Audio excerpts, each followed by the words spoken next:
How to fix Discord mobile call audio not working on Android phone. Hello guys, in today's video I'm gonna show you how to fix this problem easy and quick on any Android phone. First open settings and then scroll down until you find here apps and then click apps again, and now just type here Discord and then click on it, and now it's easy. Just click this one, permissions, and then microphone. You will find it like that.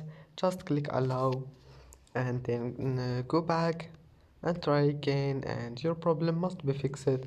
And if that doesn't fix your problem, just open Discord and then go to settings and scroll down until you find voice, and disable this one auto sensitivity, and then make this one disable it and make this one low. And that's it. Don't forget like and see you in the next video.